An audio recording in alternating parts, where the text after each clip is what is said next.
Bonjour Madame la Ministre, chère Olivia. Bonjour Professeur Valencien. Ravi que vous ayez accepté de clôturer les travaux de CHAM 2020, notamment sur un thème que je considère comme majeur et dont vous avez la charge au gouvernement, c'est-à-dire l'économie sociale, solidaire et responsable. J'aimerais bien que vous nous expliquiez un petit peu les limites du champ d'action qui est le vôtre. Alors, déjà c'est un honneur de clôturer CHAM qui d'année en année démontre son utilité et vous n'y êtes évidemment pas pour rien, professeur. J'ai le plaisir de vous connaître depuis de nombreuses années et c'est vraiment un honneur, à défaut d'être avec vous physiquement, de pouvoir au moins dire un mot.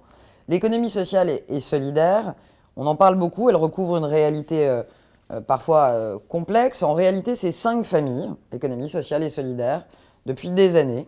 Les mutuelles, les coopératives, les fondations, les associations, mais aussi ce qu'on appelle les ESUS, les entreprises d'utilité sociale. Ces 5 familles portent l'économie sociale et solidaire et de plus en plus sont en train de se développer. Elles représentent aujourd'hui un peu plus de 10% du PIB, 14% des emplois salariés et bien plus dans certaines régions françaises. Et c'est une économie qui a une spécificité, c'est qu'elle s'intéresse plutôt aux valeurs humaines, sociales, environnementales, qu'à la seule valeur, le profit, la lucrativité. On a souvent défini l'économie sociale et solidaire par les statuts d'entreprise d'économie sociale et solidaire. Les 5 statuts que je viens de vous définir, de plus en plus, depuis que j'ai été nommé, je cherche à promouvoir le fait qu'on peut être une structure d'économie sociale et solidaire, mais on peut aussi, sans être une structure d'économie sociale et solidaire, avoir une activité d'économie sociale et solidaire tout en étant une entreprise plus conventionnelle. J'essaye vraiment de développer cette économie sociale et solidaire parce que c'est le sens de l'histoire, je le crois. C'est une économie qui, contrairement à l'économie capitaliste débridée, cherche véritablement à avoir un impact, une utilité sociale, solidaire, environnementale. Aujourd'hui, la force de l'économie sociale et solidaire, et c'est aussi ce que j'ai voulu instiller avec la loi Pacte que j'avais présidée lorsque j'étais député, c'est de promouvoir une façon différente de mener une activité capitalistique, sachant qu'on peut être économie sociale et solidaire et être rentable et avoir de bons chiffres d'affaires. On a pas mal de structures françaises qui se développent de plus en plus. L'ESS, en revanche, elle est en train d'instiller dans le reste de l'économie ses valeurs. Une gouvernance plus démocratique, un partage de la valeur plus fort, plus puissant entre les membres d'une structure ou encore la lucrativité limitée, des valeurs, je vous l'ai dit, professeur, qui dépassent la seule valeur financière. Alors, ce qui est intéressant dans ce que vous m'avez dit, c'est que des entreprises qui ne sont pas dans cette économie-là peuvent aussi utiliser les mêmes valeurs. Or, récemment, Emmanuel Faber, le patron de Danone, s'est retrouvé l'objet d'une espèce de vindicte à la fois des syndicats et du patronat parce qu'il avait licencié, ou il va licencier 2000 personnes, alors que c'est un des chantres de cette économie solidaire. Qu'est-ce que vous en pensez? Est-ce que l'économie solidaire est une protection contre un licenciement et contre le chômage? Alors, merci de cette question parce que, et je me suis permis de le dire, je crois qu'il ne faut pas tout confondre. On a parfois tendance, surtout quand on est un peu fatigué, ce qui peut être le cas en cette fin d'année, après une année éprouvante, à tout confondre. Danone, depuis des années, a frayé un chemin au sein de son entreprise pour bâtir une responsabilité sociale de son organisation qui soit tangible, qui puisse être vérifiée par des indicateurs, qui soit assez transparente par rapport à d'autres. Et c'est d'ailleurs la seule entreprise du CAC 40 qui s'est déclarée société à mission. Société à mission, c'est engageant, ça suppose en interne mais surtout en externe d'avoir un organisme, un comité qui vient valider ou invalider ce que vous avez dit que vous feriez en matière sociale, environnementale ou de gouvernance pour voir si vous le faites effectivement ou pas. Mais de grâce, il ne faut pas tout confondre. Danone, c'est une très grande entreprise, une multinationale française qui se bat sur le terrain mondial, sur le marché mondial de l'agroalimentaire, en étant, et je sais que Danone le prendra pas mal, mais quand même plutôt une petite structure par rapport aux géants mondiaux contre qui elle se bat. Des géants qui font 200, 300 milliards de dollars de chiffre d'affaires. Danone n'est pas aussi grand et aujourd'hui cherche à se distinguer, à se différencier en ayant des pratiques capitalistiques plus responsables. Mais devenir une entreprise à mission, établir sa raison d'être et porter sa mission, ça ne vous fait en rien sortir du champ de l'économie, bien au contraire. C'est pas parce que vous cherchez à gagner du sens en devenant une entreprise à mission que vous gagnez tout le temps de l'argent. D'ailleurs, on ne devient pas entreprise à mission pour gagner de l'argent, et je le dis avec force, mais pour gagner du sens. Aujourd'hui, Danone, à la suite notamment de la Covid-19, traverse une crise. Une crise chiffrée, elle a de moins beaux résultats qu'escomptés, et donc elle prend des mesures. Mais il faut regarder aussi un peu avec un peu de précision comment elle prend ces mesures. Moi, j'ai regardé lorsque j'ai vu l'annonce des licenciements. Le plan Future Skills qu'ils mettent à destination et plutôt à la disposition des salariés qui vont quitter l'entreprise, c'est pendant 2 ans Danone qui va les rémunérer à hauteur de leur salaire actuel pour pouvoir les aider à transformer peut-être leur vie professionnelle, à se former et à trouver un autre boulot. On ne parle pas ici d'un PSE ou d'un plan de licenciement sec. Les gens qui vont aujourd'hui quitter Danone auront 2 ans et seront accompagnés. Vous voyez d'ailleurs dans cette annonce qu'il y a une forme de responsabilité, malgré la mauvaise nouvelle, dans l'accompagnement des salariés. Donc, encore une fois, moi je soutiens les entreprises et les entrepreneurs comme Emmanuel Faber, qui ont, sur le long terme, je vais vous le dire, professeur Valencien, ils ont raison. Alors parfois, à court terme, pour des raisons conjoncturelles, oui, c'est difficile, et il faut se comporter en acteur économique et parfois prendre des décisions difficiles, ce qu'il a dû faire. Mais en le faisant avec pas mal de responsabilités, c'est-à-dire en accompagnant la reconversion probablement des salariés. Et deuxièmement, il ne faut pas confondre le court terme, le conjoncturel qui peut amener à ces décisions, et le moyen et le long terme, qui est celui que je crois, c'est-à-dire le sens de l'histoire, et de plus en plus la transparence des entreprises sur la réalité de leurs actions environnementales, sociales et de gouvernance. Être une entreprise à mission ne protège pas des difficultés économiques, ça n'est d'ailleurs pas l'objectif. Oui, merci pour ces précisions, c'était vraiment important que vous le fassiez. Et dans ce cadre-là, j'irai plus loin. Mais que ceux qui se moquent, oui. Parce que je sais qu'ils, oui. Comme on dit chez les jeunes, il prend cher. Ceux qui se moquent d'Emmanuel Faber aujourd'hui, je pense que rira bien qui rira le dernier. Oui. Parce qu'il arrive en Europe l'année prochaine une évolution importante avec la révision de la directive NFRD, Non-Financial Reporting Directive. C'est ce qu'on appelle la performance extra-financière. Et dans les années qui viennent, l'Europe va poser un nouveau référentiel de comptabilité qui va là, non plus considérer que le profit, mais les actions environnementales, sociales, de gouvernance des entreprises pour atteindre, avec la performance financière et la performance extra-financière, ce qu'on va, je pense, appeler la performance globale d'une entreprise, pas uniquement le profit.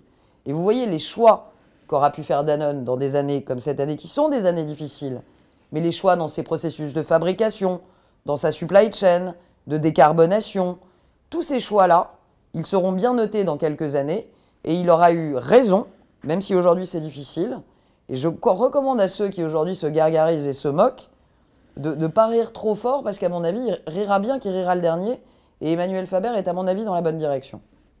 Alors depuis 2019, les entreprises ont le droit de déclarer leur raison d'être, de ce que j'ai compris. Vous pouvez me préciser ce que c'est une raison d'être pour une... Moi je sais à peu près ce qu'est une raison d'être de vivre, et encore. Bah mais...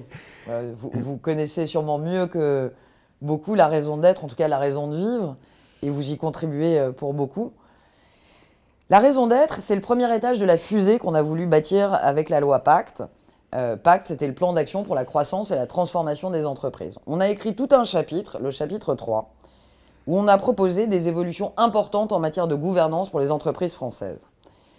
De plus en plus, les planètes s'alignent.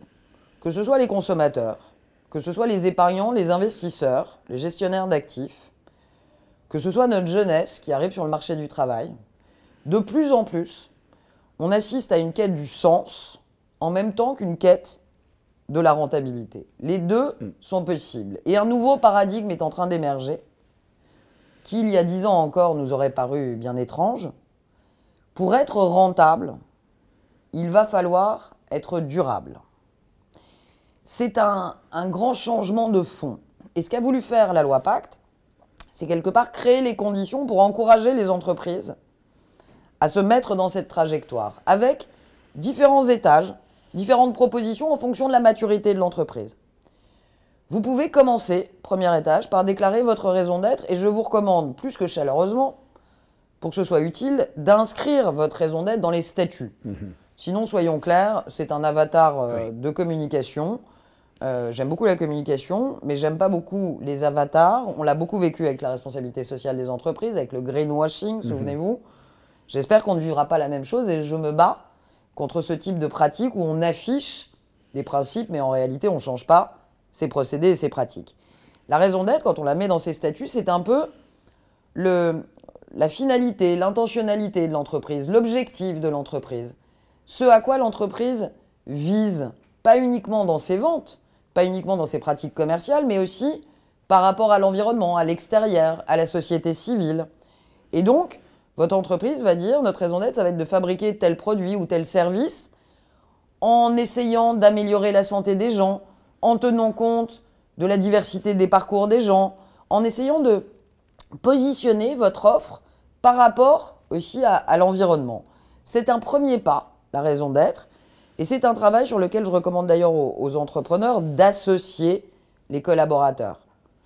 Et je recommande aussi aux différentes agences qui sont en train de se développer, parce que ça crée un nouveau métier aussi, qui est d'accompagner les entreprises pour bâtir leur raison d'être et peut-être les accompagner pour être société à mission.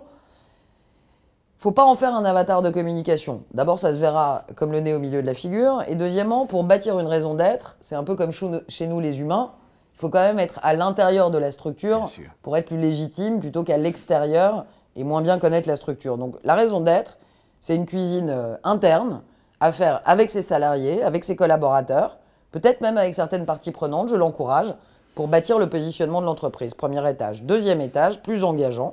On vient d'en parler avec Danone. Il y a d'autres groupes, je pense à Yves Rocher, notamment d'autres groupes. Il y a pas mal de groupes qui sont en train de bouger. La société à mission, c'est plus engageant. C'est un peu le même état d'esprit, mais là, on va dire notre mission, c'est...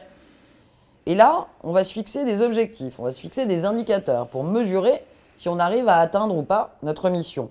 Et donc, on va faire bouger nos pratiques d'entreprise, nos ressources humaines, nos procédés de fabrication pour atteindre cette mission.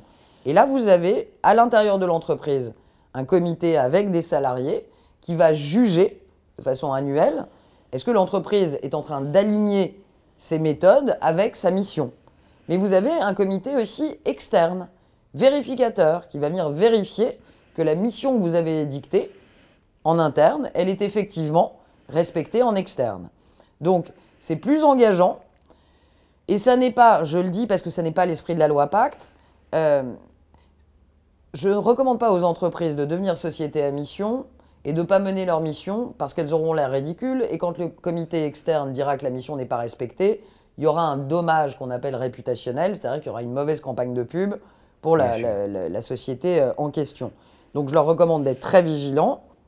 Et aujourd'hui, c'est une démarche où, là encore, il faut intégrer l'externe, les parties prenantes et tous ceux qui connaissent l'entreprise. Il y a un troisième étage dont on parle très peu et sur lequel je recommande à tout le monde de se renseigner. C'est les fonds de pérennité économique ou fondations d'actionnaires. C'est un modèle qui est assez développé dans d'autres pays européens. On a quelques entreprises en France qui nous ont inspirés. Au plan européen, par exemple, il y a Lego, qui est une fondation d'actionnaires. En France, il y avait par exemple Pierre Fabre.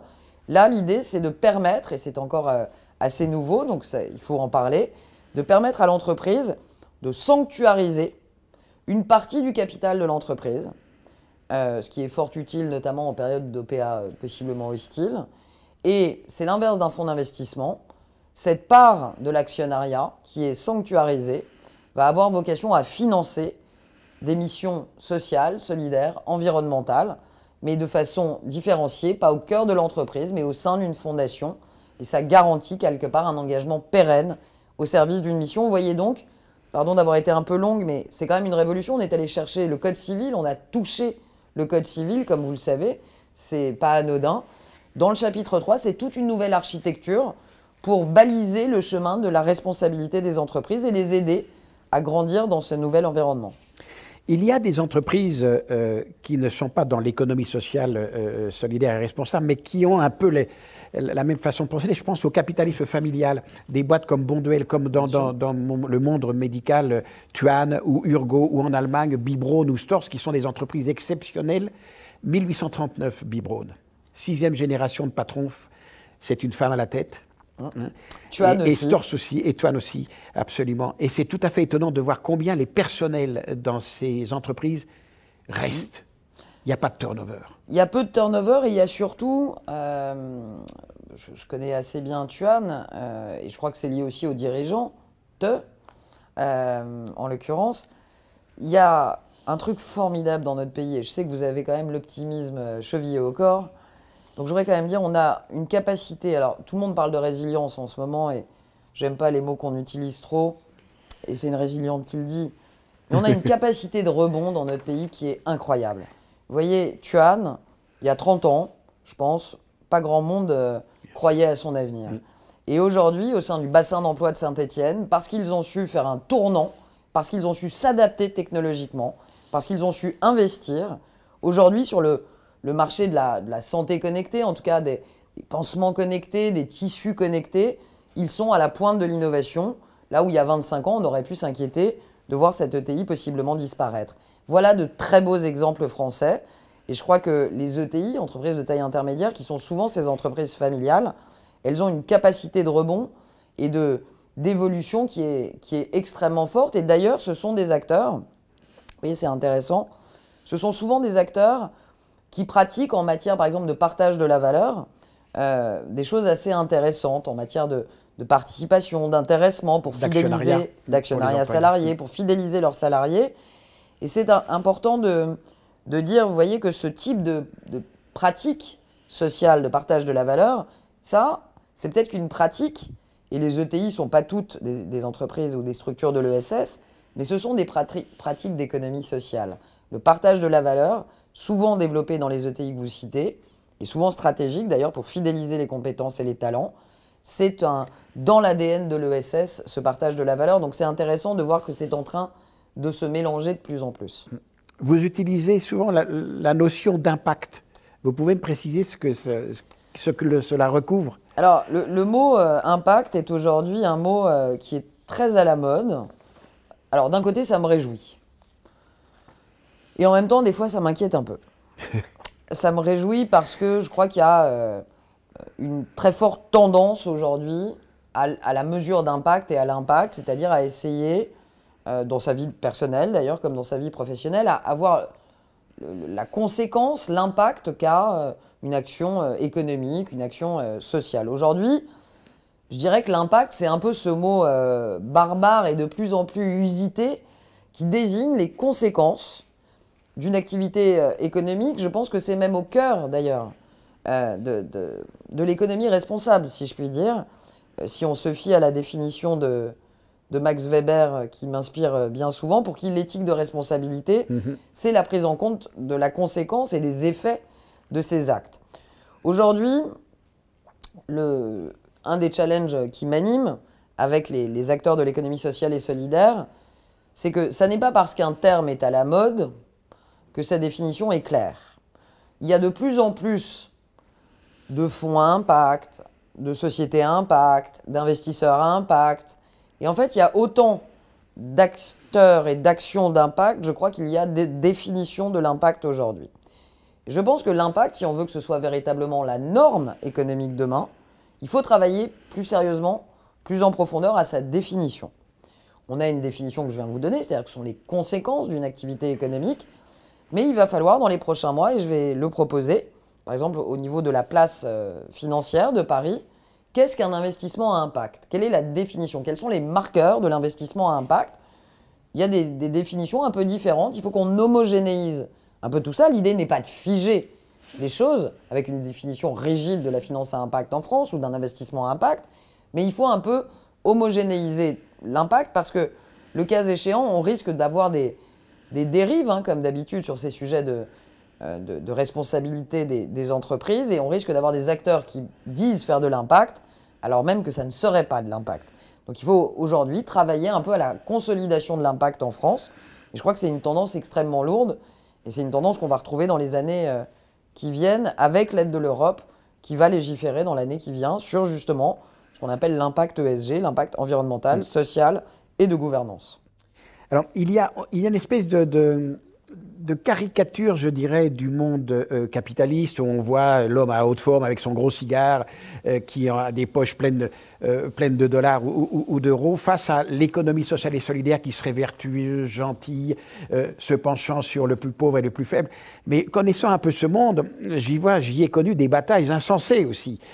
Peut-être parfois pire que dans le monde purement capitaliste, parce qu'il n'y avait pas l'argent directement en jeu, mais le simple pouvoir. Comment on peut régler, comment on peut essayer de limiter ces violences que l'on peut repérer parfois dans cette économie qui semble cocoon, je dirais, gentille et bon enfant. Déjà, cette économie, c'est une économie de grande tradition dans notre pays. On le sait assez rarement, enfin on le sait pas bien d'ailleurs, mais les premiers frémissements de l'économie sociale, c'est dès la fin du XVIIIe siècle. Dès le début du XIXe, c'est en France, en 1835, à Lyon, qu'est créée la première épicerie solidaire. Dans les années 50, on a tout un courant intellectuel de l'économie sociale, avec les jeunesses ouvrières chrétiennes, absolument, avec les Jocs, les Jacques, avec le Sillon, Marc Saulnier, une tradition d'économie sociale, solidaire française qui est très ancrée dans notre pays. C'est donc normal que quand une économie soit un peu ancienne, il y ait des familles, il y ait parfois des divergences et qu'il ait pu arriver, mais je le dis vraiment peut-être par le passé, parce que ça n'est pas aujourd'hui les acteurs que j'ai en face de moi, il ait pu arriver que parfois ils aient été plus concentrés sur ce qui les séparait que sur ce qui les réunissait.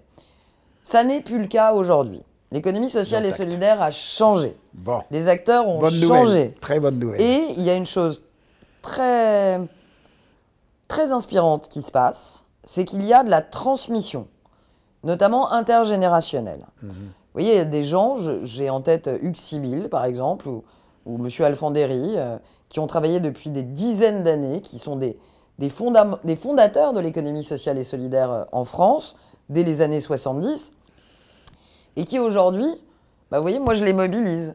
Je demande à Hugues Sibyl, sur une mission, là, de m'aider à consolider l'ESS dans les territoires. Et il parle aujourd'hui, ces fondateurs de l'économie sociale, avec la jeunesse qui arrive et qui monte des entreprises. J'étais hier, vous voyez, sur Tech for Good, pour encourager les startups et l'ESS, et les startups de l'ESS à plus travailler ensemble. Moi, ce que je vois, c'est que là, on m'a beaucoup expliqué quand je suis arrivé qu'il y avait peut-être une querelle des anciens et des modernes, etc.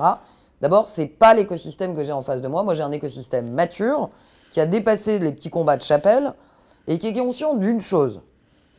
C'est que cette économie des conséquences, cette économie de l'impact qui est en train de se développer partout et qui va être consolidée en Europe l'année prochaine, c'est une économie qui vient de leur vision, de leur intuition à eux, les porteurs de l'économie sociale et solidaire.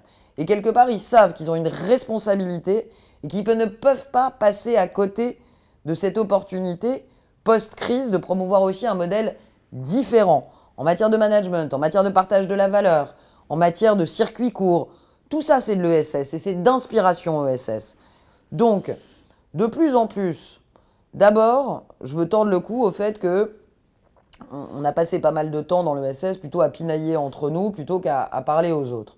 C'est un temps révolu, ça n'est pas le temps que je connais depuis juillet 2020. Deuxièmement, il n'y a pas d'un côté des acteurs de l'économie sociale et solidaire avec des pulls en tricot et de l'autre des beaux monsieur avec des chapeaux haute forme qui font de la finance et du capitalisme. Il y a aujourd'hui des gestionnaires d'actifs, des banquiers qui viennent voir les gens de l'ESS en leur disant « Dites donc, c'est vachement intéressant ce que vous faites. Parce que moi, mes épargnants, mes clients, ils me demandent de l'impact, ils veulent du sens. C'est intéressant ce que vous faites là pour la réinsertion des personnes qui ont fait de la prison. C'est intéressant ce que vous faites là en matière de circuits courts. C'est quoi votre business model? Et nous, on peut investir ?» Voilà ce que je vois. Et donc, je me réjouis de voir que de plus en plus, il n'y a plus cette dichotomie, et notamment culturelle, mais il y a deux univers qui s'entrelacent de plus en plus. En revanche, et c'est tout à son honneur, je crois que l'économie sociale et solidaire, elle ne perdra pas ses valeurs.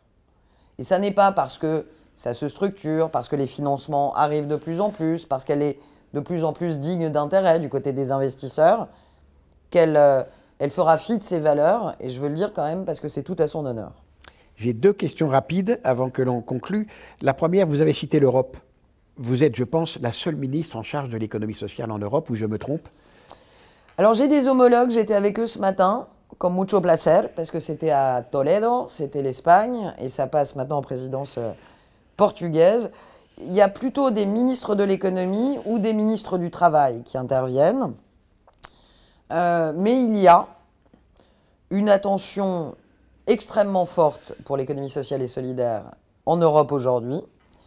Il y a même un plan européen, économie sociale et solidaire, qui sera préparé, présenté et voté l'année prochaine. C'est une des priorités d'Ursula von Leyen. C'est d'ailleurs Nicolas Hazard, un Français, et ça n'est pas par hasard, qui est directement sous les supervisions de la présidente de la Commission européenne pour monter et bâtir ce plan ESS 2021 pour l'Europe. Donc, je dirais, peu importe qu'il y ait ou pas que j'ai des homologues, ce sujet est porté par des ministres en Europe et est surtout porté par l'Europe à part entière avec un plan très concret dès l'année prochaine. D'accord. Et dernière question, parmi le monde de la santé, quels sont les domaines qui seraient les plus impactés? Les EHPAD, le monde médico-social, les hôpitaux, les cliniques, les assureurs, les industries de santé, tout le monde peut en fait, ou il y a des secteurs qui semblent plus propices à s'engager dans cette voie? Je dirais tout le monde, sachant qu'il y a déjà des secteurs à part entière qui sont économie sociale et solidaire. Quand vous prenez le médico-social, on est sur des acteurs économiques, des salariés qui sont accompagnés souvent par des structures d'économie sociale et solidaire. Quand vous prenez les mutuelles, aujourd'hui, pas demain, aujourd'hui, plus de la moitié des Français sont accompagnés par des mutuelles qui sont des acteurs d'économie sociale et solidaire. Donc, je dirais que l'économie sociale et solidaire est déjà très présente dans le champ de la santé. Et la question, si vous m'autorisez, c'est plutôt quel secteur de la santé pourront vivre sans économie sociale et solidaire dans les prochaines années? Parce que moi, je les vois tous engagés dans une économie des conséquences, de l'impact, que ce soit en matière d'impact auprès du patient, comme en matière d'impact sur la qualité de vie et le niveau de vie plus globalement des villes et des pays. Donc je pense que c'est l'ensemble de la santé qui est déjà dans l'économie sociale et solidaire, hein, notamment avec le médico-social, notamment avec les mutuelles, notamment avec les fondations aussi et de recherche médicale notamment. Mais de plus en plus, le champ de la santé va se SSiser, comme on dit. Eh bien, tant mieux, tant mieux. En tout cas, Madame la Ministre, un grand merci pour ces Merci explications extrêmement claires. Vraiment, on est ravis de vous avoir eu pour clôturer ce CHAM 2020.